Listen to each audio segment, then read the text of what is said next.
Asik-asik. Ikan koi, ikan koi, ikan koi. Saya memiliki dua buah pantun mengenai ikan koi ini. Yang pertama, ikan koi makan lumut. Selamat pagi para panitia yang imut. Imut, bukan Anda. Imut, imut. Dan pantun yang kedua, yaitu ikan koi makan lumut. Masih pagi, sudah diemut permennya. Baiklah, selamat pagi teman-teman semua. Perkenalkan, saya Daniel Napitupulu. Biasa dipanggil Daniel. Saya berasal dari Sumatera Utara. Namun saat ini saya bekerja di Nusa Tenggara Timur, salah satu rumah sakit di Kabupaten Nagekeo.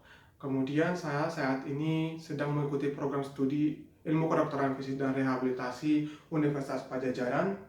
Dan saya salah satu warga yang menerima insentif COVID beserta dengan konspirasinya. Baiklah, saya kan sudah memasuki semester kedua di program studi saya. Selama saya mengikuti program studi Ilmu Kedokteran Fisik dan Rehabilitasi atau IKFR ini, saya bisa merasakan selama 6 bulan ini bahwa kekeluargaan yang luar biasa di program studi IKFR, yang mana kita selalu bersama-sama saling mengingatkan, bahkan dari senior saya yang mau lulus selalu mengingatkan kepada adik-adiknya. Jadi kami setiap melakukan kegiatan itu saling mengingatkan, bahkan yang terakhir seperti konser virtual RSHS, bagaimana kami saling mengingatkan di dalam grup kami untuk sama-sama saling mendukung. Dan video ini akan saya upload di dalam akun Instagram saya dan juga di akun YouTube saya. Yang mana jika nanti penontonnya ada 100 orang, maka saya yakin 56 diantaranya adalah teman-teman saya dari IKFR. Dan jika sampai 1000 orang, maka saya yakin itu adalah teman-teman saya dari IKFR beserta dengan akun bodong mereka masing-masing. Dan mungkin juga guru-guru saya. Terima kasih untuk guru-guru saya yang telah mendidik saya. Baiklah, saya kembali bersekolah kembali berkuliah setelah vakum sebelumnya bekerja di rumah sakit di NTT selama 5 tahun.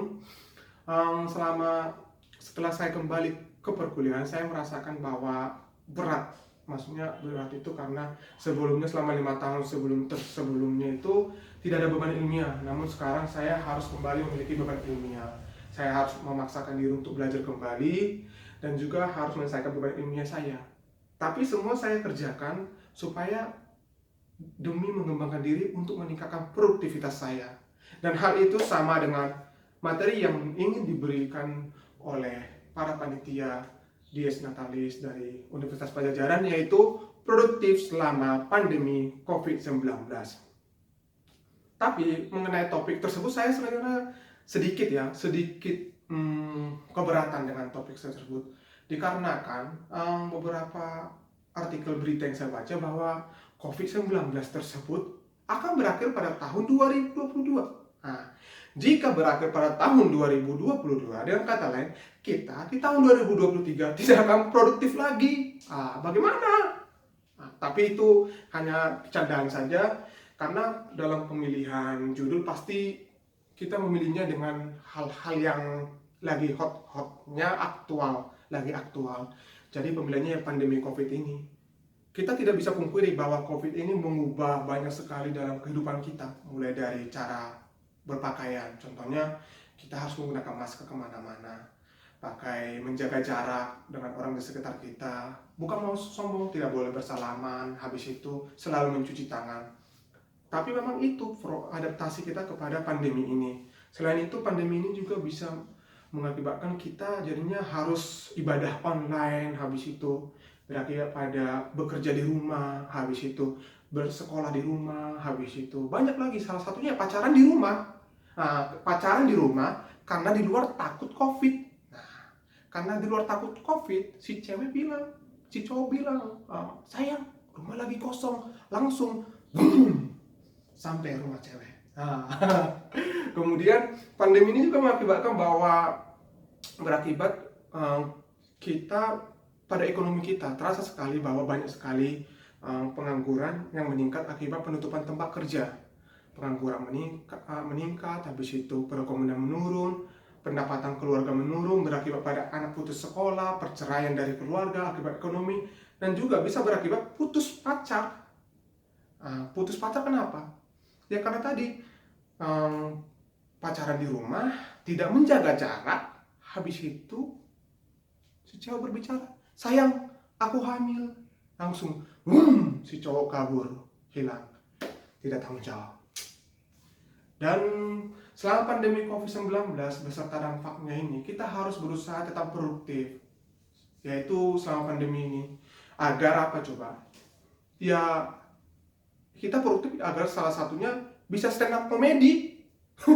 Stand up comedy untuk mendapatkan hadiah dari panitia Dies Natalis 4 ke 64. Agar apa?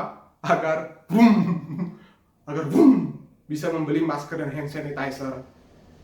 Dan mengenai produktivitas, kita bisa berbicara mengenai produktivitas, yaitu produktivitas itu sinonimnya itu menghasilkan. Jadi jika kita ingin menghasilkan sesuatu, maka terlebih dahulu kita adalah melakukan usaha. Nah, usaha itu bisa jadi pertama-tama kita harus berusaha dulu, baik secara sukarela maupun terpaksa. Tapi kita berusaha dulu. Nah, yang tidak mau sombong, ini merupakan stand up comedy saya yang pertama. Jadi saya berusaha untuk, Anda bisa melihat video ini karena usaha saya untuk memeriahkan ulang tahun Pajajaran yang ulang tahun Pajajaran ke-64. Jadi saya membuat video ini untuk memeriahkan tersebut. Dan juga kita harus berpikiran positif, karena kalau kita berpikiran positif itu akan memudahkan kita untuk berusaha melakukan usaha kita. Jadi ketika saya pertama sekali terpilih mewakili IKFR saya, program studi saya perasaan saya bercampur aduk. Saya berpikiran, satu, stand up comedy saya belum pernah lakukan, yang kedua saya kaku di depan kamera, yang ketiga saya orangnya tidak lucu, yang keempat ya saya dapat materi dari mana. Tapi ya saya berpikiran positif saja. Yang pertama saya berpikiran positif, jadi saya melakukannya itu untuk mengembangkan diri saya pertama. Habis itu jadi saya menulis naskah ini 1 minggu untuk berusaha membuat lucu. Nah, selama menulis 1 minggu ini saya berpikir saja, saya berusaha mengembangkan diri. Jadi sebelum situ saya juga berpikir nanti pikiran positif saya, nanti kalau saya berusaha membuat lucu, bisa nanti ini sebagai kenang-kenangan dalam hidup saya.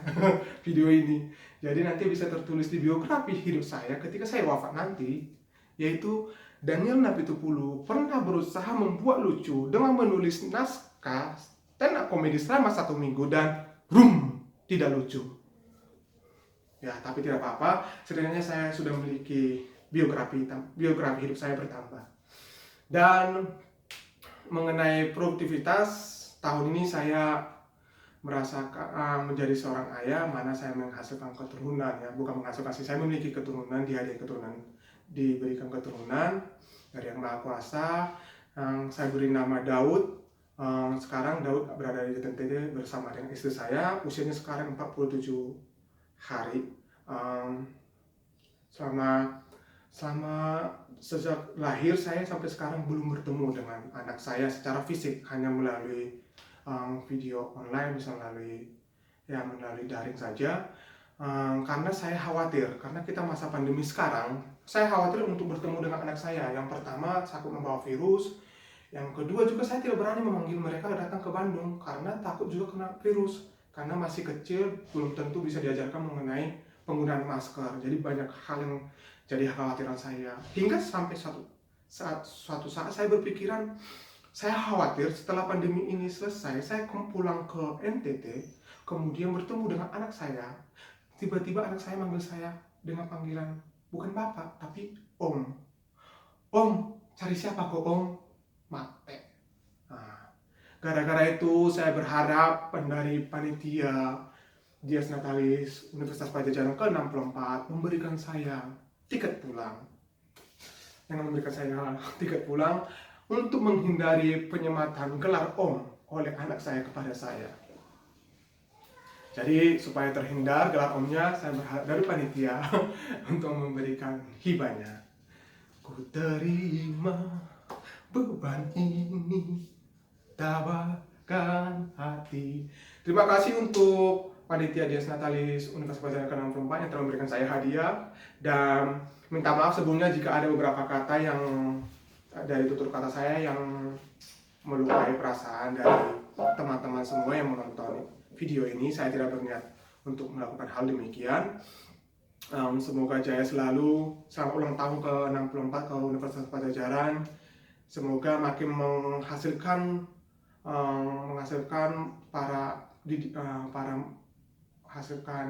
alumni-alumni yang bisa memberikan banyak sumbangsi untuk negara kita Indonesia tercinta.